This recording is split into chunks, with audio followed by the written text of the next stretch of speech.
27-ci суроо экен. Ассаламу алейкум таксир дейт. Жанагындай Аллах субханаху ва таала жөнүндө, Мухаммед саллаллаху алейхи вассалам жөнүндө жана Рамазан жөнүндө ырлар көп чыга баштады, уксак болобу, рахмат. Музыкасы жок болсо, же болсо комуздун коштоосу менен болсо, же музыкасы жанагындай өтө рок музыка эмес, өтө адамдын башын сызылган жеңилирээк болуп, мен көбүнчө музыкадан колдон келишинче алыс болгон жакшы. Анан жанагындай комуздун үнү менен коштоосу менен болсо, анда талаш тартыштан алыс жакшы. Анан ошол аркылуу себеп кылып салават угам деп музыкага кирип кете турган болсоңуз жакшы эмес бул. Кийинки 28-ci суроо экен. Ассаламу алейкум устаз дейт. Рамазан айында хатым окуган каарылар бүткөндөн кийин эл берген акчаны алса болобу? Кененирээк айтып берсеңиз рахмат дейт. Алса болот. Сиз аны Куранды баасын бычып, ушундай шунча акча берсеңер гана мен хатымга өтөм, ушунча акча бербесеңер өлчөмдө өтпөйм дебейсиз. Ал болбой калат. Куранды мындай саткан сыяктуу маани туулуп калат. Сиздин ошол убактыңызды, Куранга болгон мээнетиңизди баалап, адамдар ушундай бир тарап окуганга себепкер болду деп ыраазы болуп берип атса, алсаңыз сизге адал болот ал. Ал учурда адал болот. Сиздин кетирген убактыңыз үчүн. 29-ci суроо. Ассаламу алейкум устаз дейт. Кармаган орозобузду Аллах кабыл кылсын. Амин. Аллах таала баарыбыздыкын кындыксыз, кемчиликсиз кабыл кылсын. Ушул орозодон чоң бир сабактарды алууну жалпыбызга насип кылсын. Сурооңуз 2 бөлүктөн турат экен. Биринчи, ооз жабык кезде вируска тест тапшырса ооз ачылабы дейт. Жок, аны менен ачылып калбайт. Ооз мурунга эметилет, аны менен ачылып калбайт. Бир гана ошол нерседе май болуп калса да ары кетпейт деле, туура аны менен ооз ачылбайт. Экинчи, тарави намазын жалгыз окууга болобу жана кантип дейт. Колдон келишинче сиз эркек адам болсоңуз жамаат менен барып окуганга аракет кылып турушуңуз. Анан жогорукудагы агабыздын, байкебиздин суроосундай Россияда болуп, эч ким жок болуп, алыс болуп кала турган болсо, чогулуп намаз окуса кыйынчылык келе тургандай болсо, ал учурда зарылчылык себептен анда жалгыз окусаңыз болот. 20 рекет окуйсуз. 20 рекет окулат. 2 рекеттен 1 салам менен же 1 салам менен 4 рекеттен окуйсуз. Ошентип 20 рекетти окуп турсаңыз эң жакшы болот. Такыр зарылчылык жаралып атса. 30-чу суроо. Азан айтышы менен чогуу ооз ачса болобу же айтып бүткөн соң ачкан жакшыраакпы? Пайгамбарыбыз саллаллаху алейхи вассаламдан хадис бар. Бул хадисти имам Бухари, Муслим, имам Табарани Муъджамул Авсатта алып келет. Анан биз эми хадистен түз ала тургандай муштахид эмеспиз. Чоң шарият элеги Ханафи мазхабы бар, ошого салынып туруп натыйжасын алабыз. Роддул Мухтар деген китепте ушул хадисти алып келет. Пайгамбарыбыз саллаллаху алейхи вассалам айтат: "Иза акбала лейлу мин хахуна" дейт. "Ва адбара ан-нахару мин хахуна ва гарабат аш-шамс фақат афтара ас-саим акала ва лам якул." Күн, мисалы могул жакта азыр, сол колумда. Күн батыш тарап дейли, оң колду күн чыгыш тарап дейли. Пайгамбарыбыз саллаллаху алейхи вассалам айтып атат. Ошол күн чыгыш тараптан караңгычылык каптаса дейт. Күн батыш тараптан күн батып туруп, ошол жерден баягындай түн келе турган болсо дейт мындай. Адамдын көзүн каптап түн келе турган болсо, күндүн көзү батыш менен күн батыш тараптан адамдын туткан орозосу дароо ачылат, автоматический түрдө дароо ачылат. Ал адам оозун ачкан үчүн бир нерсе жесин жебесин, күндүн батышы менен ооз ачылат дейт. Анда биздики кандай болот? Эртерээк ооз ачуу деген кандай? Күн батаары менен ошол ооз ачууну бекемдеп сүннөт болот, курманы же башка нерсени ошол оозун ачып суу ичип калуу деген сөз да. Өтө тоюнуп жеп албаш керек, газ-паз ичпеш керек. Биз мурдагы сабактарда айтканбыз. Ошо жеңил курма менен ооз ачса жакшы, финиктер менен, замзам суу менен же баткендин өрүгү менен, көлдүн алмасы айтор, жакшы табигый жакшы нерсе менен оозду ачып туруп, анан жеңилирээк суу ичип туруп, нафсини бир аз тизгиндеп турган, анан намазга барып келип туруп, отурганда ашказан суу менен жанагы курма менен даяр болуп турат, анан тамакка киргенде жакшы болот. Демек, сиз оозуңузду күн батышы менен азан Аллаху акбар деп убагында так айтылынса, оозуңуз ачылган ал жерде. Пайгамбарыбыз саллаллаху алейхи вассалам айтып атат. Ошол ачылган оозду бекемдеп сүннөт ишти аткарып коюш үчүн курманы же сууну жана башка нерсени жеп койгонуңуз бул сүннөт жакшы амал болуп эсептелет. 31-ci суроо. 3 бөлүктөн турат экен. Куфтан намазына насаат медиан убактысынан 15-20 минут эрте азан айтат. Ошондо куфтанды окуса болобу дейт. Эми ал кээде айыл жергилеринде интернет башка болот, бир аз өзгөчөлүк болуп калышы мүмкүн 10-20 минут аралыгында. Шаар негизги чоң жерлерде ал тактак эле коюлган. Улан мырзабыздан Аллах таалам агабыздан Аллах ыраазы болсун. Ошондо бул жерде 10-20 минут айырма роль ойноп калганда, маңызга ээ болуп калганда, жергиликтүү жердики каралат ал учурда. Жергиликтүү жердики каралат дагы, жок, убактысы кирелек, чындап эле кирелек боло турган болсо, анда убакыт кирелек болот, окубай турасыз. Убакыт кирген, бирок сиздер ошентип кеч окуп көнүп калсаңыз өтө шашылып болуп атса, анда убакыт кирген ниети бар калып туруп окусаңыз бир жөн анда. Экинчи сурооңуз. Ооз бекитүү 4:30 болсо, 4:30 багымдат окуса болобу дейт. Эгерде ооз бекитүү деген сөз ошо багымдаттын убагы кирди деген сөз. Ооз бекитүү деген багымдаттын убагы кирди деген сөз. Ооз бекитип, ушул учурда болду, бекитиш керек деген болуп атат да мисалы. Анда ооба багымдатты окусаңыз болот. Бирок мисалы багымдат 5-те болуп, ооз бекитүү 4:30, 4:30дан 5ке чейин жарым саат боло турган болсо, анда ал учурда сиз эмне кыласыз? Багымдатты окусаңыз болбойт. Багымдаттын убактысы биринчи мындай болот да, күн чыгыш тараптан вертикалдуу түрдө тике бир жарыктык чыгат, анан кайра жарыктык жок болуп караңгы болот. Бир аз убакыт турат да, 5-10-20 мүнөт туруп, анан толук чыгыш тараптан горизонталдуу түрдө мындай ак суйулуп таркай баштайт. Ошол учурда багымдат кирген болот. Ошол убактысы кирсе багымдат окусаңыз болот, ал убакыт кире элек болсо жок, багымдатты эмне кыласыз, сиз окубайсыз. Үчүнчү сурооңуз. Кураным бар дейт, бирок телефондон окуган ыңгайлуу. Куран китепти текчеге коюп окубай жүрсө эч нерсе болбойбу? Ыңгайлуу деп дайыма телефонго ачып отурган жакшы эмес. Көздүн нурун алат, энергиясын кетирет. Андан кийин кээде ал окулат, окулунбай калат. Ошон үчүн текчедеги Куранды да чаң бастырбай үйгө келген учурда жарык жерге отуруп кыбланы карап, көзүңүзгө да зыян келтирбегенде жакшынакай Куранга урмат көрсөтүп, китептен окуган жакшы. Өзгөчө жатаар маалда. Анан сыртта болгон учурда бир жөн эме. 33-чү суроо. Күндө эртең менен ооз жаап, намаз окуп жаткандан кийин басырык басып атат, эмне кылам дейт. Астыңызды тазалап кармайсыз. Анан өзү жин шайтан ошондой намаз окуган, ыхлас кылган адамдарга ошентип кайтарам деп асылышы мүмкүн да. Ал нерсе алардын айламаны алсыз, дем салып өзүңүзгө Фатиха сүрөсүнүн Аятул Курси, Ихлас, Фалак, Настарды окуп, Бисмиллахиллади ла ядурру ма'асмихи шей'ун фил арди ва ла фис сама'i ва хуwas сами'ул алим. А'удhu bi kalimatillahi tammati min kulli shaytanin wa hamma wa min kulli aynin lamma.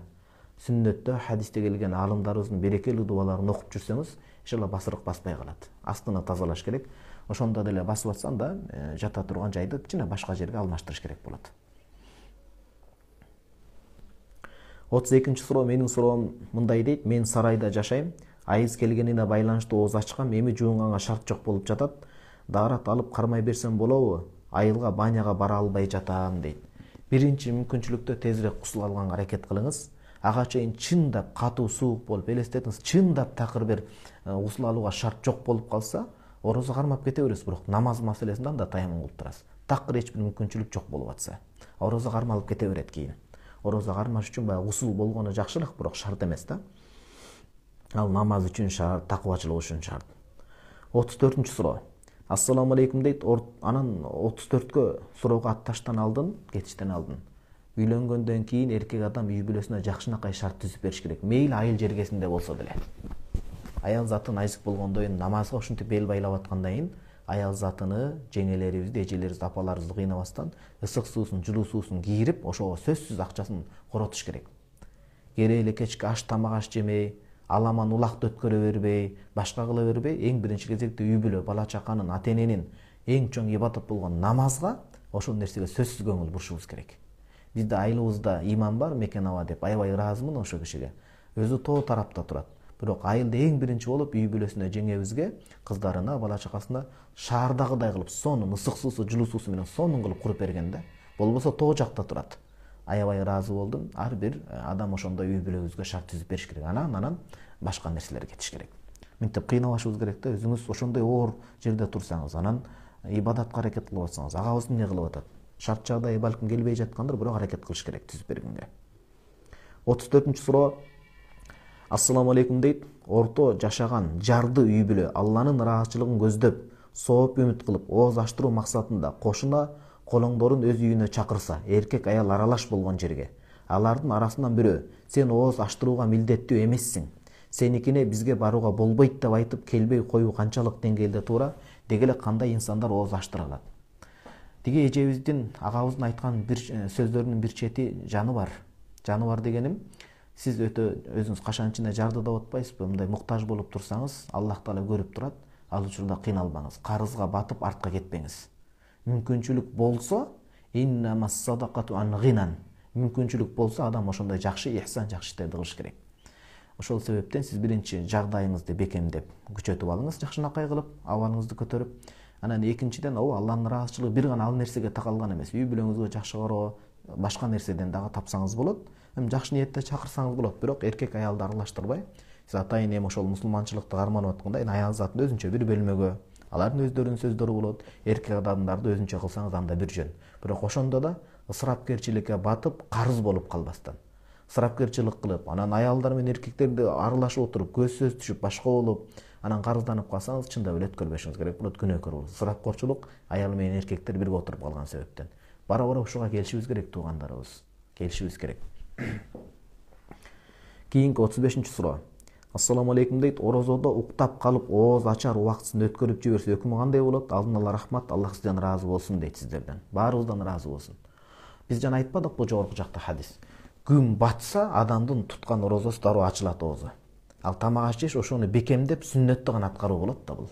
Ошон үчүн орозоңуз кабыл болот, орозом өтпөй калды, кийин кармап бериш керек деген сөз жок.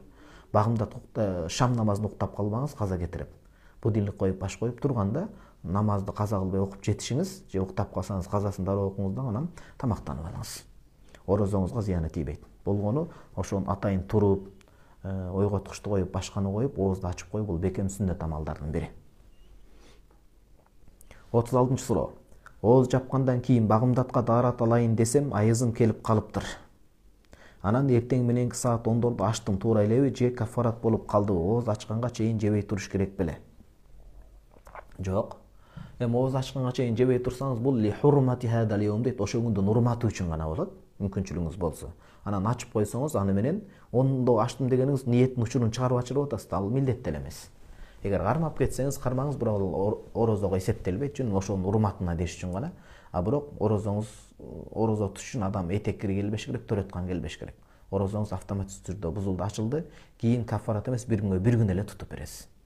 Атүгүл, ушуну өтө маани берип угуп коюңуздар. Кийин кайталоого чыкканда да ушул жерине маани берсеңиздер. Бир аял заты атайылап эме кылды, оозун ачып койду. Рамазанда эч бир себепсиз атайылап. Бул 60 күн кафарат, бир күн каза. Натыйжада 61 күн тутуп бериш керек эле. Бирок Кудайдын мээрими келип калды да ошол күн ооз ачылып шам намазы болгонго чейин үзүр келип калды. Каттуу эгер оозун ача тургандай ооруп калды же этеккири келип калды. Анда ошол үзүрдүн келиши кафаратты көтөрүп кетет, кийин натыйжада бир күн эле каза тутуп берет бул. Мындайча айтканда, оозун ачпай эле отуруп этеккири келип калгандай эле болуп атат деген сөз да. Сиз кафарат эмес, иншалла бир күнгө бир күн эле казасын кийин иншалла тазаргандайын тутуп бересиз. 37-чи суроо. Жыныстык катнаш болгондон кийин даарат эле алып ооз бекитсе болобу дейт. Шашылыш болуп кетип аткан болсо, гусул алам десеңиз, улурбай атсаңыз, ооба, бир сыйра истенжа кылып, тазаланып, даарат алып, ооз мурунду чайкап келип, оозду бекитип алып, анан кийин багымдаттын алдына чейин гусул алсаңыз болот. Ушул суроо көп келип атат. Жунуп болуп калган учурда орозо кармалабы? Кармалат. Орозого ал тиешеси жок. Бул башка тараптан таза жүрүү үчүн, намаз үчүн керектелет, ооба. Дароо тез арада оозуңузду бекитип каласыз, кийин кечиктирбестен барып гусул алып намазга турасыз анан. 38-чи суроо. Ассаламу алейкум рахматуллахи ва баракатух дейт. Сухурда. Сухур деген саарлык кыла турган убакыт. Саатты туура эмес көрүп алып жеп алдым. Ооз жабайын десем 1 саат өтүп кетиптир, эмне кылсам болот? Эми орозоңуз ачылып калды. Кийин бир күнгө бир күн казасын тутуп бересиз. Сиз атайлаган жоксуз. Атайлабаган себептен 60 күн эмес, бир күн казасын тутуп бересиз. 39-чу суроо. Ассаламу алейкум тууган дейт. Кутман күн дейт. Менде бир суроо бар эле. Биринчи суроо. Гусул алганда даарат алып анан гусул алат го. Ошондо самынданып жуунса гусул өтө берет. Өтө кирдеп башка болуп кеткен болсо, ооба, самынданып алат. Анан аркасынан жуунуп алат. Жакшынакай жышынып болот ал. Бул дегени качан баягы ысырапкорчулук кылып, сууну агызып келели кечке тура берсе, ал болбойт. Экинчи сурооңуз. Мен 12-де обедте тамактангам. Ошо менен эле 13-тө ооз бекитип салгам. 13 обедке курсак ачып, оозум ачып койгом. Карыз кандай болуп калат? Андан кийинкилерин кармаган жокмун, күнөөгө батып каладым окшойт деп. Дальше кармаган жокмун. Бирөөдөн сурасам, 13 ачып салган күнүнө 60 күн кармап бересиң, калганын күнүнө күн эле кармайсың дейт. Ошол үчүнбү? Так жооп берип коюңдар сураныш дейт. Телефондон жазганда катылар кетип калат, мындай так билинбей калыптыр. Сурооңуз мындай болуп атат да. Бир күн орозо кармадыңыз, орозоңузду атайлап бузуп салдыңыз, анан кийин кармабай жүрүп алдыңыз. Ошол айткан адам, илим окуган адам туура айткан. жанагы атайлап кармап туруп орозо менен ойноп туруп анан ойногон маани жаралып калып атпайбы. Кийин орозоңузду бузуп салсаңыз, ошо биринчи күн кармап баштап жеткирбей аягына оозуңузду ачып салдыңыз атайлап. Ошого 60 күн каффарат, 1 күн каза кошулат. Калгандары бирден эле каза тутуп бересиз. Кийинки 40-чы суроо. Ассаламу алейкум дейт. Эртең менен багымдаттын убактысы киргенден кийин 10 минутта кеч жаап калдык. Экинчи күн кандай болот эми? Казасын кармап беребизби дейт. Ооба, 10 минутта кеч жаап калсаңыз убакыттан чындап эле туура коюлса, кийин казасын кармап бересиздер. Уктап калбай эле ооз жаап жаттык, кечиктик дейт. Экинчи суроо, 1 күн казасын тутуп бересиздер кийин. Приложениядагы убакыт киргенге чейин жабыш керек боозду. Же азандын үнү чыкканда жаба берсе болобу? Алдын ала рахмат, Аллах таала разы болсун. Баарыбыздан Кудайым разы болсун. Приложение ошол этияттык убакытты коет. Негизги багымдаттын азанына чейин да бул ооз жабы. Бирок багымдаттын азаны туура коюш керек. Кээ бир мечиттерде имам кечигип калып азан айтып калышы мүмкүн, ал учурда анда убакыт каралат. Ошон үчүн календарга убакытка так болгон жакшы. Кээде азан эрте айтылып, кээде кеч айтылып калышы мүмкүн. Ошол себептен пайгамбарыбыз саллаллаху алейхи вассалам айтат: "Ал имаму дамин вал муаззину му'таман." Намазда имамчылык өткөн адам баардык артындагылардын жоопкерчилигин алат. Ал эми азанчы аманатка бекем болуш керек. Так убактысында айтыш керек. Ошо жараша адамдар оозун бекитиш керек, оозун ачыш керек. Кечигип калбасын, эртелетип калбасын дейт. Көпчүлүктүн күнөөсүн алып. Азан так айтыла турган болсо, азанчы бекем болсо, азанга карайсыз. Анан азан ар кандай айтылып кала турган жагдайда приложение тиркемедеги убакытка так карашыңыз керек болот. 41-чи суроо. Ассаламу алейкум устаз дейт. Намаз окугандан кийин алакан жайып дуба кылса болбойт. Ооз бекиткенден кийин оомин кылса болбойт. Жок, андай эмес. Намаздан колду көтөрүп дуба кылуу, бетке тийгизүү боюнча менде атайын чоң 3 рисала бар. Шейх Абдул Фаттах Абудда, Имам Каусари, 3-ші Шейх Саид Алави Малики. Жана башка алымдар жазган, бирок өзгөчө 3 алым бир рисалада чогулуп жакшы берген да. Бул эми сүннөт мустахаб болот, андан кыжалат болуп мынтип коюш эмес ал. Хадис келбети дигүү дебеңиздер, алымдар Абдул Фаттах Абудда шейх, устазыбыздын устазлары өтө күчтүү. Саид Багдашыбыздын устазы, Чубак устаздын устазы чоң аллама киши, аябай кенен китеп жазган далилдер менен. Кол көтөрүлөт. Ошончо берекени бетке сүртүп калуу деген бар да. Ооз бекиткенден кийин оомин кылса болбойт дейт. Жок, кылса болот бул. Дуба кылууда жакшылыкты тиленүү. Атүгүл бизде көлдө ооз тамак аштан эмес, тамакка чейин дагы биз дуба кылып бата көтөрө беребиз. Ал болот. Ал үрп адат маселеси, анан динге каршы келбейт, жакшы эле ал. Тамакка да оомин кылса болбойт деп бир тааныш айтты, булар салафиттер. Мен бирөөнү салафит деп, вахабит деп, биз мусулмандар бөлүнбөгөнүбүз жакшы. Ошон үчүн талаш тартышты алымдарга бериш керек. Баарыбыз бир кыбланы карап, бир намаз окуп аткандай бөлүнүүгө жол бербеш керек. Фитнага жол бербеш керек, бирок чектен ашып, бизди катага чыгарып, такыр эле чектен ашып кетип атса, анда аны ордуна коебуз, анда илим менен. Сиз анда кече жакында келдиңиз, канча деген илим санжыра менен келген, көпчүлүккө каршы чыкпаңыз дейбиз ал учурда. Анан антпей бир-эки сөз айтып калса, ага ынсап тилейбиз, болду. Алымдарга тапшырыш керек бул маселени. Жок, аны салафитпи кем экенин билбейбиз, балким билбей ошону угуп бирөөнүн сөзүн кайталап жүргөндүр, бирок бул нерселерде эч кандай бидаат болбойт. Шариатта алымдарыбыз кенен томдом китептерди жазган. 42-чи суроо. Ассаламу алейкум дейт. Орозодо сүлүк курт койдурса болобу дейт. Эң жакшы ооз ачкандан кийин койдуруш керек. Эмнеге дегенде сүлүк курт көнгөн адам бар, биринчи көнелек адам бар. Көнелек адам кадимкидей эле алар канды соргондон кийин алсырап калат. Алсырап калып барып оозду ачып ийиши мүмкүн да. Баягы афторул хажим вал мухтажим деген хадис бар. Бизде көп мазхабтарда алынбайт. Баягы кан алдырган адам хижама, кан алып аткан адам оозду ачты дегени, анын мааниси ошол гыйбат ушактап койгон. Соо берекеси кетип калды деген мааниде да, бир түшүнүгү. Ошол сыяктуу орозодо кан алдырса болобу, ал сыртка чыгып атат. Биз айттык го, кирген нерсе бузат деп. Ал орозону бузбайт, бирок макру болот. Эмне үчүн? Кан көп алынып, ачка болуп, кыйналып, оозун ачып койбосун, ошол себептен улам дейт. Рамазанда үйлөнгөндүн өкүмү кандай болот? Эгерде арамга батып кетип башка болсо үйлөнсүн, бирок күтүп сабыр кылышса, Рамазандан кийин үйлөнгөн жакшы. Эмнеге? Үйлөнүү жакшы нерсе го, үйлөнүү үлпөт. Бирок булар үйлөнүп башка нерсеге себеп болуп калбасын дейт да. Орозо ачылып калбасын деп айтышат. Каффарат болуп калбасын дейт. Ошол сыяктуу сүлүк курт койсо ал зыян эмес, орозосу бузулбайт, бирок көнелек болуп, башка болуп, көп кан алынып, ошо менен ооз ачып кое турган болсо, анда макру болот, этиятташ керек. Эң жакшы ооз ачкандан кийин алдырган жакшыраак. 43-чү суроо. Саламатсыздарбы дейт. Кулактан ириң акса намаз окуй берсе болобу, даарат бузулбайбы? Даарат бузулат. Ириң бул даарат буза турган нерселердин бири. Орозодо аял кишинин этек киргесе карыз болобу же болбойбу? Карыз болот. намаз окулбайт этеккир келген себептен, бирок орозонун казасын төлөп берет. Анткени ал жылына 1 айда эле бир келет. Пайгамбарыбыз саллаллаху алейхи вассалам ошентип буйруган. Айшнебиз айтат, айыз кезиндеги, үзүр кезиндеги, төрөт кезиндеги баягы намаздарды кайтарбайбыз, бирок орозолорду кармап беребиз дейт. Мухтасар Лукаяда ва юқда хуа лахия дейт. Намаз каза кылбайт, үзүрдөн тазалангандан кийин, бирок орозону каза кылып берет дейт.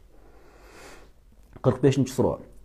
Ассаламу алейкум дейт. Ва алейкум ассалам рахматуллахи ва баракатух. Толук мусулманча учурашуу ассаламу алейкум, туурарагы. Кандайсыздар дейт. Аллага шүгүр, жакшыбыз. Орозодо укол алса болобу? Сиздерден сураганым, капелница алса болобу? Туткан орозоңуздар кабыл болсун дейт. Биз айттык жана. Бул маселеде мурдагы аалымдарыбыз бөлүшкөн. Кээ бир мисалы түз венадан түз жанагындай тамырга кире турган болсо, же глюкоза составында курам болсо бузат деп келишкен. Кийинки аалымдарыбыздын бардыгы эле бир ооздон орозонун кайсы түрү болбосун бузбайт, капелница деле бузбайт деген. Ооз ачкандан кийин шек күмөндөн алыс болуп, кээ бир аалымдардын талашынан ооз ачкандан кийин алган жакшыраак. Бирок ошол орозо учурунда ооруп калып алыш керек болуп, ошого оозун ачпай ошол нерсе эле турса, анда ооз ачылбайт деп айтышат аалымдарыбыздын бардыгы. Кийинки 44-чү суроо. Ассаламу алейкум устаз дейт. Менин суроом бар эле. Салат жегем, анда сарымсак бар экен. Сарымсакты орозодо жесе болобу дейт. Негизи орозодон бөлөк учурда деле коомдук жайга барарда, намазга, жамаатка түшүүдө пайгамбарыбыз саллаллаху алейхи вассалам ким ушундай пияз же сарымсак жеп калса, тазаланып келмейинче келбесин деген. Адамдар кыза берет, периштелер кыза берет деген да. Периштелерде адамдар ыза көргөн нерселерден ыза чегет, жапа чегет деген. Намаз окуурдан алдын жакшылап оозду жууп, жытын кетирген, анан намазга барса болобу? Жоңузга алдын ала рахмат дейт. Ооба. Жытын кетирип, бир сыйра тишти жууп барсан да бир жөн. Мисалы адам ооруп калат, башка болот, иммунитетти күчөтүш үчүн себеп катары, сасык тумоодон алдын катары алып зарыл болуп калса, анда ошол тазаланып барган жакшы. Зарыл болбосо намаздан келген жакшы. Же салаттан жеп койгон болсо тазаланып алганы жакшы болот. Кудай берди эми жамаатка барбайм дебесин да. Аалымдарыбыз ал хадисти ушундай кылып түшүндүрүп берген. Орозодо сарымсак жегенге болобу дейт. Ооз ачкандан кийин жесеңиз болот. Болгону таравиге барганда жуунуп, тазаланып, жытын кетирип барганга тырышыңыз. 47-чи суроо.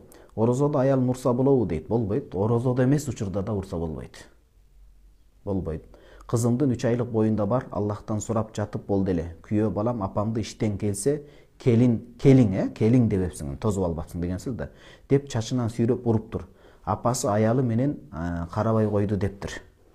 Апасы аялың мени карабай койду дептир. Кызым идиш жууп жатып көрбөй калыпмын десе да уруптур, не кылсам болот, кайыненеси батырбай атат дейт. Туура эмес. Келин эч качан бирөөнүн кулу эмес, муну жакшы билиш керек. Өзүбүз ата-энебиздин, биздин да кыздар бар. Эч бир ата-эне каалабайт өзүнүн кызынын кор болушун. Кор болуп дегенде ушундай уруп. Бирок окуянын экинчи тарабы бар. Биз такташыбыз керек. Канчалык болду?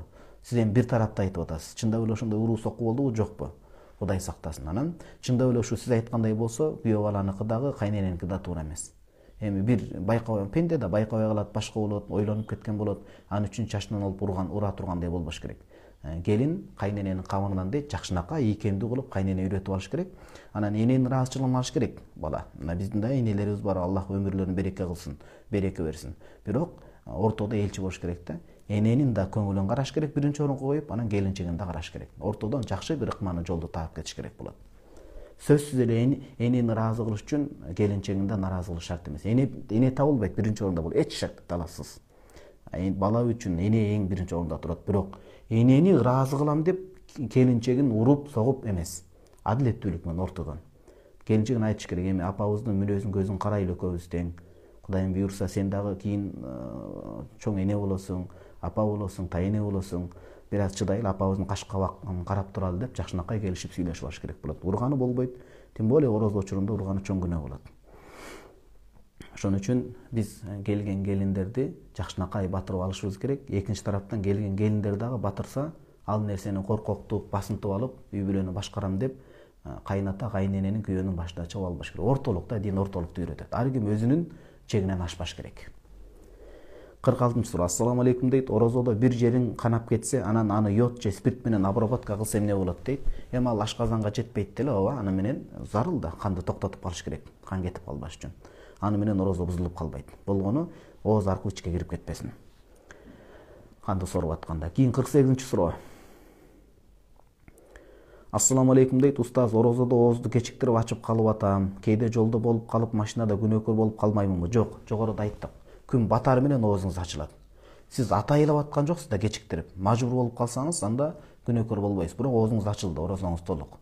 Болгону 1-2 корма же салып алыңыз суу. Ошо менен да ууртап ачып коюңуз да. Сөзсүз бизде ооз ачып дегенде тамак аш менен деген сөз эмес. Суу менен да башка менен да оозду ачып коюш керек бекемдеп. Калбаймын бу. Устаз, алдын ала рахмат, бар болуңуз, Чубак Ажы акемдин жолун жолдоп жүрө бериңиз. Ар дайым Аллахым өзү колдосун. Аллах адаштырбасын. Аллах адаштырбасын, шерменде кылбасын, ыхлас берсин, пайдалуу илим берсин. Өмүр бою илимде, динде, үй бүлөбүз менен эл жердин ушундай бир кызматын өтөп, ак эмгекти сиңирүүнү кабыл болууну Кудайым насип кылсын. 49-суроо. Ассаламу алейкум устаз, орозодо үйлөнсө болобу дейт. Орозодо үйлөнсө болот, муну эч ким арам дебейт, бирок макруу болуп калышы мүмкүн дейт. Бирок ал башка себептен улам. Үйлөнүп, билебиз да баарыбыз. Үйлөнгөндө сезимдер аябай күчтүү болот. Ошол учурда баягындай жакындык мамиле болуп кетип, 60 күн кафарат, 1 күн каза болуп калбасын. Мүмкүнчүлүк болсо, сабыр кылып күтүп турсун. Же үйлөнүп туруп, эки жакта туруп турсун, жакшыраагы дейт. Анан жок, өздөрүнө үйлөнүп, өздөрүнө бекем болом десе, анда ал эч кандай нерсе эмес, кечиктирбеш керек ал учурдан да. Анткени кечиктирем деп зинага түшүп кетпеш керек, башка болбош керек. Болгону үйлөнгөндөн кийин ошо оозду бузуу ийбей бекем туруш керек да. Ооз ачканды күтүп, башканы күтүп. 50-суроо. Ассаламу алейкум устаз дейт. Орозодо багымдат намазын жамаат менен эртерээк окуп койсок болобу дейт. Мисалы, багымдат намазынын убактысы киргенден кийин 10-15 мүнөттөн кийин. Багымдаттын убагы киргенден кийин окусаңыздар, коом менен макулдаш болот анда жамаат менен. Сөзсүз көп күтпеш керек. Көп күтпейбиз десеңиздер. Анан багымдаттын убагы кире элек болуп, мен эртерээк окуктайм десе, ал өтпөй калат. Туура Ханафи мазхабта багымдатты Мухтасар Лукая башка китептерибизде айтат. Ва юстахаббул исфару бил фажр дейт. Багымдатты таң аттырып, нурландырып окуган жакшы болот. Жамаат көп болот, корккон адамдар жамаатка жетишип калат дейт. Бирок эми катуу чарчап башка болуп атса, коом ошого макулдашса болот, убактысы киргенден кийин. 52-суроо. Орозодо сөгүнүп алсаң, орозоң бузулабы же бузулбайбы? Бузулбайт. Кайра кайталап айтайын. Күнөөкөр болот. Сөгүнгөн үчүн сабырдуу болбой, өзүн кармабай, нервтенип, ушундай бир орозосун милдет кылып, бул күнөөкөр болот. Бирок орозосу бузулуп калды деген сөз эмес. Жана жогору жакта да келбедиби, ушун сөгүнүп алсам деп. Орозосу бузулуп калды деген илгерки аталардын сөзү, ооз ачылып калды, кармаганын пайдасын көрбөй калат, минте берсе. Орозомду жакшылыкка үйрөтпөптүр деген мааниде. А бирок орозо буза турган нерселер ошол тамак ашты, суусундукту, анан жакындык мамилеге барып койсо. Күнөө ишти кылган болот, этияттаныш керек, оозуна ээ болуш керек, бирок муну менен орозосу бузулуп калбайт. 53-суроо. Ассаламу алейкум устаз дейт. Бисмиллахир-рахманир-рахим. Ассаламу алейкум устаз. Аллахым илиңизге илим берсин дейт. Амин. Устаз, мен даават жолунда динге келдим десем болот. Ташкилдерге чыгып турам. Ташкил дегенде жанагындай чыгып, топтоп Алла жолуна келиңиздер деп. Бирок адеби менен, ынсап менен муфтияттан уруксат алып тугандарым. Адепсиздикке жол бербейли. Дин тартиптүүлүктүн, адептүүлүктүн, илимдүүлүктүн дини. Турам 40 күн 4 айларга Алла жолуна ташкил кылганыбызда 1 айдан кийин чыгам же күздө чыгам же орозодо чыгам десе ширк болуп калат деп уктум. Ким айтат аны ширк болуп калат деп? Ал туура эмес. Ширк деген бул көчөдө жаткан бир отун эмес. Чамында башка нерсе эмес. Мындай кылса эле ширк болуп кала турган. Ширк өтө опурталдуу, өтө кыйын нерсе бул. Бизде Ибн Абидин чоң аалымыз бар, Осун муфти дегенде ырсабында фикты кантип окуш керек шариатта. Ошондо айтат: "Ва куллу каулин жа'a фил куфра ан муслимин валау даифан ахра." 99 далил келип, оң кол элестет, 99 далил келип, бул капыр болуп калды, ширк болуп калды десе, бир алсыз далил келип, жок бул капыр эмес, мушрик эмес деген алсыз ыктымал турса, ошону менен биз аны капырга чыгара албайбыз. Илгер китептерде якфыр капыр болуп калат деген эмес, юкфар. Ушул нерселерди кылса капыр болуп калыш ыктымалы бар. Муну Кудай Таала билет, анан ислам соту бого өкүм чыгарат дейт. Ошон үчүн 1 айдан кийин чыгам десе ширк болбойт. Ошондой эле абалына карайт да. Мен азыр чыга албайм. Мен келинчегим ооруп атат, Рамазан аманесин өткөрөйүн, ата-энем батасын алайын, карызданбай, жакшынакай булардын азык затын таап анан чыгам десе, бул ширк болбойт туугандарым. Ким айтат аны ширк болот деп? Акыйдада ушундай болуп калат, акыйда мындай болбойт. Андай болбойт. Туура кантип ташкил кылсак болот же туура кантип ниет кылсак болот, себеби тез арада чыккандын аракети болот, тирилик узун ниетке түрткү берет экен. Эми ошол чыгарыш керек болуп эле чыкпасаң ширк болуп калат экен деген ал туура эмес, илимсиздик, ал болбойт. ширк, капыр сөздү унутуп коюш керек сөздүктөн. Мен сабактарда айтам, 3 нерсени унутуш керек. Бирөөнү капырга чыгарууну чоң күнөөкөр болот. Ал болбой калса адам өзүнө кайтып келет. Бирөөнү ширкке чыгаруудан анан талак сөзүнү унутуш керек. Булар өтө зарылчылык учурда. Капыр менен ширк сөздү эч ким айтпайт. Аны ислам соту гана ошону бирөөнү билиш керек болуп, бул мусулманбы жокпу, кызын алсак болобу, өлүп калса мусулман жерине көмөбүзбү, атайын муфтияттын ошо казылар чечип берет. Ал эми талак маселесин эркек адам такыр үй бүлө сыйлабай, бири-бири менен ажалдашып, урушуп, өлүмгө бара турган болсо, анда жок кой, сыйыбыз менен ажырашалы деп ошол учурда гана сөздүгүнөн талакты чыгарсын, башка учурда уруксат берилбейт. Ошон үчүн бирөөнү дааватка чыгаруу үчүн сөз бир айдан кийин десең ширк келтирип каласың, ширкке кирип каласың деп коркутпайлы туугандар. Ошентип отуруп адепсиздиктин айынан биз дааватты жаман көрсөтөбүз. Этият бололу. Бул улуу көчмө медресе, бул элибизге керек. Кудайым узагынан сүйүндүрсүн. Бирок илим менен, аалымдарды урматтоо менен муфтияттын уруксатын алып, жакшынакай биздин өзүбүздүн мамлекетибиз бар, биздин жакшынакай шариатка каршы келбеген закондорубуз бар. Бул нерсени жакшынакай берип атканда өзүбүз аша чаап кетпеш керек. Илим менен, даанышмандык менен.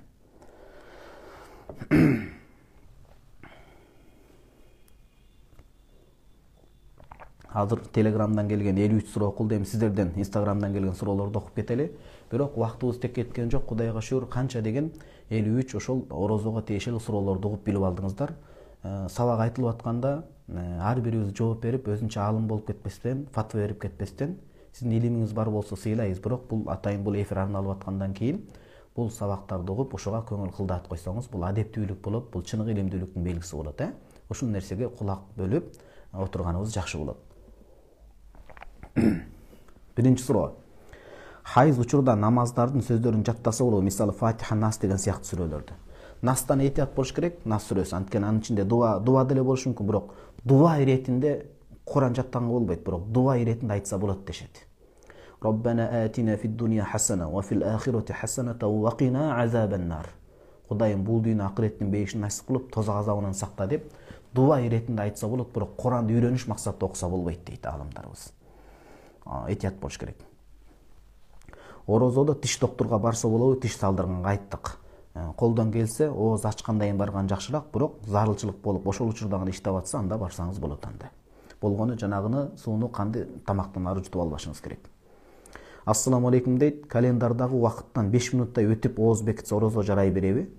Эгерде ошол мындай 5-10 мүнөт ары бери коюлуп калып айыл жергесинде, ошол 5 мүнөт кечиккен жагдайда азандын убактысына, багымдаттын азанына жетпей бекитип калсаңыз болот. Бирок ошол этияттанып, жана багымдаттын азаны туура айтыла турган болсо, ошого кечиктирбей ооз бекиткениңиз жакшы. Чекмөндөн алыс болуш керек.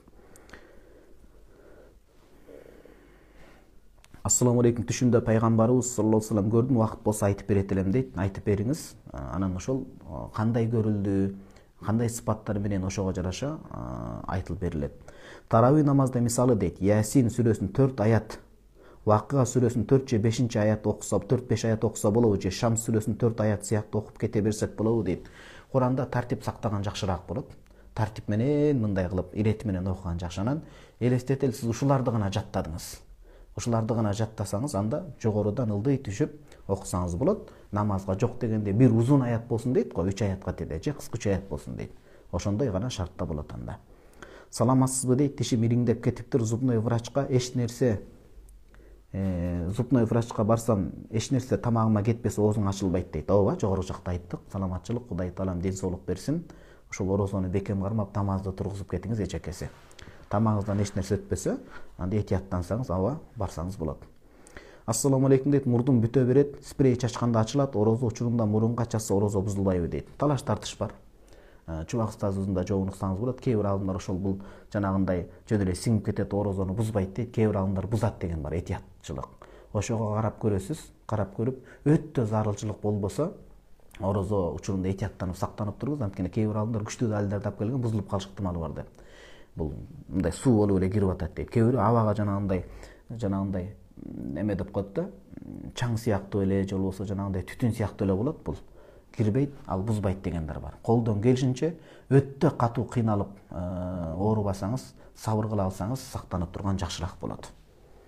Анан чубак устазыбыздын жообу бар, ошого айтсаңыз туура болот. Ассаламу алейкум дейт, боюнда бар аял киши таңга чейин оозун бекитип, түштө ачып, жеңилдетилген формасында кармаса болобу? Жок, эчекеси андай эмес. мисалычы бизде ушундай деп коет, жаш балдарды ушинтип түшкө чейин карматып же башында 3 күн кармап ортосунда акырында депчи. Бул нерсе орозого чейин кармасаңыз мейли, көнүгүү катарында. Бирок бул орозого эсептелбейт. Орозо деген атайын багымдатуу убагы кирип экинчи таңдан баштап күн батканга чейин кармалыш керек. Эгерде сиз катуу кыйналып атсаңыз, анда кармабай эле туруңуз эчеке. Шарият уруксат берет. Боюнда бар аял заты, бала эмизген аял заты кыйналып кармай албай турган болсо, ден соолугу жабыркап, же балдарына кыйынчылык жете турган болсо, анда оозун ачсын, кийин көз жаргандайын, же болсо сүттөн баласын чыгаргандайын Кудай ден соолук берсе, bir күн кармап берет дейт. Капельниц уколду биз жана жогоруда айттык. Устаз дейт: "Ассаламу алейкум устаз. Мен ден соолугума байланыштуу таяммум даарат менен намаз окуйм. 2 жылдан бери таяммум менен орозо кармасам болобу?" дейт. Эгерде чындап шариаттагы таяммум уруксат бериле турган, сууну такыр колдоно албай, ден соолугуңузга зыян келип, врачтар же өзүңүз тажрыйбаңыз менен суу такыр болбойт десеңиз, таяммум анда уруксат. Пайгамбарыбыз саллаллаху алейхи ва саллям айтат: "Таяммум момун адамдын колдоно турган тазалык куралы болот, 10 жылга чейин суу таппай калса дагы. Же суу тапса да ошо денесине койгон уруксат болбосо, анан жалкоолонуп таяммум кылса болбойт анда. Этиятташ керек, такташ керек да. Чындап шартка туура келеби жокпу? Шартка туура келип таяммум алсаңыз, ооба, орозо кармай бересиз. Орозо жунуп учурунда дагы болот дедик го, бирок жунуп менен жүрө берсин деген сөз эмес. Да ооз бекитип калсын, биринчи мүмкүнчүлүктө барып усул алсын деп атабыз. Болот. Эгер чындап таяммумга туура келсе. Ассаламу алейкум устаз дейт. Ва алейкум ассалам рахматуллахи ва баракату. Биз аскер кызматкерибиз кызматта болуп калганда таравих намазы окулбай калат, кандай кылсак болот? Ушундай суроолор келгенде абдан сүйүнөм да. Кудайга шүгүр. Биз Кыргызстан мындай баатыр, кемеңгер, айкөл, күчтүү элбиз. Биздин түбүбүздө бар негизи, дээринде бар дейт. Кудайым буйрса илимге, билимге, иманга ыктасак, кургур нафсини жеңсек эле, буйрса Кудайым бизге чоң мүмкүнчүлүктөрдү берет. Ошон үчүн биздин ошол кызмат, аскер кызматтарында, ошол жерлеринде контрактниктер болсун, башка болсун, сөнгөн, санган акырын азайтып, намазга мүмкүнчүлүк берилип, ушул жакшы болсо, чыныгы элибизге, жерибизге патриоттук сезимдер болсо, бул өтө жакшы. Биздин өлкөбүзгө, келечегибизге жакшы жаңылык болот. Тарави намазга аракет кылыңыз, бирок жанагындай патрулга туруп калып, кезекте болуп, башка болуп калса, мүмкүнчүлүк тапкан учурда окуңуз.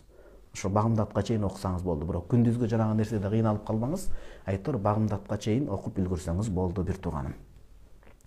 Саламатсыз устаз дейт, мен балдарыма пособие алам, бирок эриме айтпайм. Өзүм балдарыма иштетем. Эриме айтпаган үчүн күнөө болбойбу? Эриме айтсам алып алат. Пособие негизи балдар үчүн берилет. Эриңизге, күйөөңүзгө, агабызга айтсаңыз, туура эмес жолго иштетип же бербей закым болуп, мындай болуп койсо, анда ал учурда балдарыңызга, өзүңүзгө мындай өтө ысырапкорчулук менен эмес, балдарыңыз үчүн мамлекеттен төлөнүп аткандайын, аларга зарыл болгон памперсини, башкасына жала аягыны, керектүү сүтүнү, башкасын алып беришиңиз керек болот. Ал учурда күнөөкөр болбойсуз. Ассаламу алейкум дейт, баланын бир кичине жерин күйгүзүп алса 2 жашка чейин эненин эмгеги текке кетет, адал болбой калат деген динде барбы? Мурда жооп бергем ушул суроого. Чубак устазыбыз да жооп берип кеткен. Эми бул деген энеге баягындай энелик мындай дыккат көңүл буруп, баласын күйгүзүп албасын деген гана сөз. Бирок эми энеси жакшы көңүл бурат, Кудай сактасынчы, эч кимдин башына андай түшпөсүн. Эми ошондой жагдай болуп калса, болду, эми энесинин акысы жок, баласы каалаганын кылат деген сөз жок, ал туура эмес. Эненин акысы аябай жогору турат. Сахабалардын бирөөсү, пайгамбарыбыз саллаллаху алейхи ва саллям, куттуу тарбиясын көргөн адам, энесинин мойнуна көтөрүп, Каабаны кыдырып, ажылык деген оңой эмес. Аз эле дегенде 7-8 күн, 1 жума керектелет. Ошончолук бардык Мина, Арафа, Муздалифа, Акаба, бардык жерлерге энесин көтөрүп жүрүп, ажылык өтөп, энемдин акысынан кутулдумбу дегенде, бир түнкү таттуу, ширин уйкусун бөлүп эмизген акысынан кутулушу мүмкүн, бирок андан дагы толук кутулган жоксуң дейт. Ошого эми бул мындай шалаакылык кетирбесин деген сөз да. Ассаламу алейкум дейт, мен өтүмдү алдырткам, орозо кармасам болобу, жарым жыл болду дейт. Өзүңүздүн тажрыйбаңызга каралат. Мурда кийин кармап көрүп кыйналбасаңыз, ден соолукка, башка ашказанга, жүрөккө, өпкөгө зыян келтирбесе, анда кармасаңыз болот. Анан дарыгер менен кеңешесиз. Такыр буга чейин тажрыйбаңыз жок, кармай элек болсоңуз. Намаз окуган, жакшы динге көңүл бурган дарыгер болсо, кармасаң болбойт, кыйналып каласың, тез-тез жеп турушуң керек десе, анда кармабайсыз. Анан кийин уже өт жок болгондон кийин ушундай уланып кете турган болсо, ар бир күнгө бир адамга тамак бересиз. Жок, кармасаң болот, кармап кетсең зыяны тийбейт десе, анда кармайсыз. Ишеничтүү мусулман дарыгердин сөзүнө же өзүңүздүн тажрыйбаңызга каралат бул. Ассаламу алейкум, саар тамакты жебей кармаса болобу дейт. Кармаса болот, бирок жеген жакшыраак. Оозду ачып ийбейсиз биринчиден, экинчиден сүннөт ишти аткарасыз. Пайгамбарыбыз саллаллаху алейхи ва саллям айтат: "Тасаххару, саарлыкка тургула, ошол нерседе береке бар" дейт. Орозо күнү мончого түшсө болобу, эң жакшысы ооз ачкандайын түшкөн жакшы. оозго мурундан башка жерлерден, жыныстык жерлерден суу кирип кетпесин. Анан өтө зарыл болуп калса, анда этияттанып кирсеңиз болот. Бирок ушундайда орозо учуруну көлгө, пансионатка, башкага кетип эс ала турган убакыт кылып албаш керек. Мисалы умрага же ажыга барып эс ала турган болуп, мейманканада гана жатып эмес. Жок, ошондой Рамазанды ибадат менен өткөргөн жакшы. Анан тазалануш максатта кирсеңиз анда бир жөн өтө. Ассаламу алейкум, мен эмизем, орозо кармасам болобу, тамакка кошулган сүттү берем дейт. Мындайда жана жогору жакта айтпадыкпы, кош бойлуу эне боюнда бар. Анан эмизген эне сүтү күчтүүрөөк болуп, эрте мындай сүттү алып коюп, саап коюп, кошумча тамакка бала кирип калып, ошо менен бала алсыз, балага зыян жетпесе, анда кармасаңыз болот. Анан бала али тамакка кире элек болуп, сүтүңүзгө муктаж болуп, орозо кармасаңыз, сүт аз чыгып, бала кыйналып калса, баланын акысына кирбеңиз анда. Ассаламу алейкум дейт, Москвадабыз, иштеген жерде икона бар дейт, кыблага карама каршы турат, намаз окуп жатканда артыбызда калат, зыяны тийбейби? Жаап коюңуз мүмкүнчүлүк болсо. Марокил Фалахта Шейх Шурмулал айтат, ашаддуха карахатан амамаху дейт. Алдында сүрөт турса, өзгөчө икона турса болбойт. Ошого сыйынгандай тартып жаратат. Анан андан оң жакта турган, анан сол жак үстү, анан арка тарап дейт. Бир мүмкүнчүлүк болсо, алар каршы чыгып сизди жумуштан айдап койсо, жаап туруңуз. Анан зыян тийгизип атса, артыңызда турат экен, айла жоганда. Зыяны тийбейт. Ассаламу алейкум дейт, баланы канча жашта отургузуу керек? Балам 5ке чыгат, 23-мартта качан отургузсам болот? Кантип шарият боюнча? Шарият боюнча белгилүү бир чекти жашты койгон эмес. Мисалы бизде биякта Шейх Юсри деген чоң аалым устазыбыз бар, өзү хирург дагы. Ал киши айтат, колдон келсе, төрөлгөндөн кийин, бир 10 күндөн кийинби, 20 күндөн кийинби, 1 айдан кийинби алып келип, мындай ооруну сезине элек убагында сүннөткө отургузуп койсо жакшы деп, ал киши өзү врач дагы да билет, шуну айтат. Анан бирок бул жердикин түздөн түз алып Кыргызстанга фатва бере албайбыз. Биягы ысык болот, Кыргызстан суугурак болот, жайга суука каралат. Бала балким ошол мындай өтө чоң эс тартып, ооруну сезгенип, көптө барып бүтө тургандай болбош керек. Ыйманы бар, хирургдан барып сурайбыз. Жайкысын болот, кышкысын болот, күзгүсүн болот, туура убакытты тандап, эртерээк бүтө тургандай убакытты тандап, анан бала кыйналып калбай тургандай убакытты тандаш керек. Шариятта белгилүү могул курак деген эмес. Болгондо ошол кишине эртерээк болсо жакшы болот, оору эртерээк бүтүп кетет деп айтылат. Ассаламу алейкум рахматуллахи ва баракатух. Мага врач орозо кармоого тыюу салды. Аш казаным оорuyт, кандай кылып сооп табам дейт. Садака чыгарыңыз, орозо кармаган адамдарга жакшы тамак аш жасап бериңиз, суу даярдап бериңиз, финик сатып алып, замзам сатып алып бериңиз, ошолорго дуа кылыңыз, кызматын кылыңыз, намазды калтырбаңыз, таравийден калбаңыз. Чындап эле орозо ашказаныңызга ишеничтүү намаз окуган адам айтып атса, кармабай туруңуз, бирок башка жагынан соопту кылыңыз. Орозо кармаган адамдарга ооз ачылып жардам бериңиз. Ассаламу алейкум устаз дейт, ай чыкканын Саудиядан гана каралабы дейт. Ханафи мазхабта айтылат. Вала ибрата бихтилафил матали' дейт. Ар бир жер өзү көргөнү жакшыраак, бирок биз көрө албай калсак, Кыргызстан Саудиядан көрсө, же Египеттен, же башкадан көрсө, ошону ала беребиз. Бул бизде муфтиятка тапшырылат.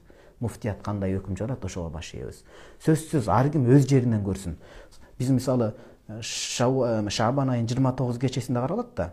Кыргызстан көрсөк, кана эртең ушул 29 кечесинде, ушул Шабан айынын 29 кечесинде эртең 30 болот, же Рамазан 1-айы болот дегенде караганда, айды көрсөк кармайбыз, көрбөй калсак, жок 30-на толуктайбыз деген сөз жок. Анда башка көргөн жерлерден алсак болот. Бул эми муфтият маселесине такалат. Кечиресиз дейт, мурунга спрей коюу боюнча жооп айтып жаткан учурда жоогуңуз угулбай интернет токтоп калды, мүмкүн болсо кайталап айтып бере аласызбы? Мурунга спрей койсо орозо ачылбайбы дейт. Айтып берейин, мурунга спрей койгондо аалымдарда эки ача пикир бар. Кээ бир аалымдарыбыз бул орозо бузулуп калат дейт. Анткени бул суу кадимкидей ичке кирет, ашказанга жетет, ошол себептен бул бузулуп калат дегендер бар. Кээ бир көпчүлүк аалымдар жок, бул бузулбайт. Бул жана абадагы жанагындай эмне сыяктуу, түтүн сыяктуу, тамекинин түтүнү эмес, ал озонун бузуп коет. Мындай абадагы дем чыккан сыяктуу эле болуп калат. Муну менен орозо бузулбайт дегендер бар. Ошого биз кандай кылабыз? Этияттыкты карманып, эгер өтө катуу кыйналып калбасаңыз, ооз ачкандан кийин ошону сепкенге аракет кылып, анан катуу кыйналып калып атсаңыз, анда жанагы орозону да кармап, карыз да болбой, ошо уруксат берген аалымдардын кармансак болот деп айтат. Анан бул туурасында Чубак устазыбызга кайткан жакшы. Чубак устазыбыз эмне деп жооп берди? Ассаламу алейкум дейт. Устаз, боюнда бар аял орозо кармаса болобу? Муну айттык, 22-синен 23-үнө караган түнү ооз жабылабы дейт. Муфтияттын эмесине карайбыз бизде Кыргызстанда, муфтияттыкына. Ошол канчасына деп белгилеп атат. Негизи Шабан айы. Биз азыр Шабан айы. Мусулман айда ай санагы 29 же 30 күн болот, 31 жок, ал миладий менен. Ушул Шабандын 29-ында мусулман айы боюнча кечинде ай каралат. Анан ал нерсени муфтиятка тапшырабыз. Муфтият эмне деп айтса, ошону угушубуз бизге эмне болот экен, милдет болуп эсептелет. Муфтияттын сайтын карашыбыз керек. Ассаламу алейкум дейт. Устаза дейт. Устаза негизи эми сизде жазылып кеткен окшойт, аял кишиге айтылат устаза деп, эркектерге устаз делет. Кыз баланы канча жашка чейин эмизүү керек, жооп берип коюңузчу. Эркек баланы 2,5 жашка чейин деп айтып турчу багажы дейт. Ханафи мазхабта мындай, кыз бала эркек бала деп бөлүнбөйт. Эркек бала болсун, кыз бала болсун, имам Абу Ханифа, мазхаб башчыбыз, бул киши айтат, саласуна шахран, 30 ай дейт. 30 ай деген 2,5 жыл дейт. Кыз бала болсун, эркек бала болсун, ошончо эмизет. Имам Абу Ханифа рахимахуллахтын эки шакирти имам Абис Мухаммад айтат 2 жыл дейт. Имамдын 3-чү бир шакирти бар, имам Зуфар деген, ал киши айтат 3 жыл эмизиш керек дейт.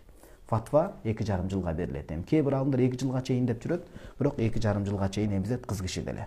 Анан 2 жылдан кийин сүттөн чыгаралы деп ата-эне менен кеңеше турган болсо, бири ата-эне анда ага деле уруксат. Бирок имам Абу Ханифа кыз балага да, эркек балага да 2,5 жыл дейт. Гороскоп жөнүндө сүйлөсө же ишенсе динден чыгабы? Мага ишенбеш керек, сиз бизге окшогон адам эле отуруп туруп сыртка карап жазып коет да болжолдоп. Ага ишенип кетпеш керек. Эртеңки кайыпты адам кайсы жерде кандай кайтыш болот, эртеңки рызык эмне болот, Алладан башка эч ким билбейт муну. Ошон үчүн гороскопко, төлгөгө, эмеге, жылдызга ишенбеш керек. Алар макулук. Алар өздөрү билбейт. Ошол себептен бул нерсеге ишенип ушул точно болот, Куран болбойт деп башканы жокко чыгарса, иманына коркунуч бар. Анан илимсиздик кылып жүрсө, аны динден чыгарып айта албайбыз биз. Тобо кылсын, мындай нерсеге ишенбесин деп гана айтабыз. Аллах Таалам ыраазы болсун. Ошону менен биз бүгүн эфирибизди жыйынтыктайлы. Аллага шүгүр. Телеграмдан 53 суроого, сиздерден келген бир канча 20дан ашык суроого да жооп берүүгө аракет кылдык. Кимдин суроосу жетпей калып, жооп бере албай калсак, жооп бербейт экенсиңер деп кыжалат болбоңуздар, мүмкүнчүлүккө жараша. Анан жогорку суроолордо, ошого окшош суроолордон жоогуңузду алсаңыз болот. Анан интернетте Раматылык Чубак устазыбыздын да көп суроо жооптору берилген. Анан биз Кудайым буйрса кийинки ишембиде, ар бир ишембиде, анан экинчи күнү сабактарыбыз болмокчу, ошого да кайрылсаңыз болот. Бир суроо, эки суроо келип туруп, ушуну окуп туруп, анан сабагыбызды дуа кылып жыйынтыктайлы. Ассаламу алейкум дейт. Биз келинчегим экөөбүз онлайн Кытайдагы товарларды киргизип, анан кишилерге тартуулайбыз. Алар 50% акчасын төлөйт. Ошол акчага биз заказ кетиребиз. Андан соң Кытайдан жеткирип берген дейт. Бул сурооңуз толук чыкпай калыптыр. Анан компания карго доставка өзүбүздөн акча кошуп алабыз. Дагы үстүнө акча кошуп жеткирип беребиз. Ошол иш адал болуп саналабы же акча кошкон үчүн арам болуп калабы? Мындай кылалы. Сиз сурооңузду мындай тактап туруп дагы да кенен жөнөтүп койсоңуз, кийинки эфирде мен ушул суроого биринчи жооп берип баштайын. 6-күндөгү эфирге Кудайым буйрса. Сурооңузду кенен жөнөтүңүз, суранчы сизден. Анан тактай турган жерлер бар, ошого жооп берүүгө аракет кылалы. Амин. Аллах Таала эч кимди кор кылба, бирөөгө зар кылба, шариятыңа туура келип, туура жашашты насип кыл. Жүзү кара кылба Кудай Таалам, өзүңө жакшылыктарды жаадырып бер, өзүңө гана моюн сунган Кудайым, өзүңдүн мээриңди үмүт кылган ырысты кечиктүү элдерден кыл, эл жерибизге амандык бер. Алдыда келе жаткан орозону татыктуу кармап, каза кетирбей, кафарат кылбай, жакшы бир тутуп берүүнү өзүң насип кыл. Орозодон олжолуу жакшы сабактарды алууну насип кылгын, эл жерибизге тынчтык, амандык бергин. Бирахматика я архамар рахимин.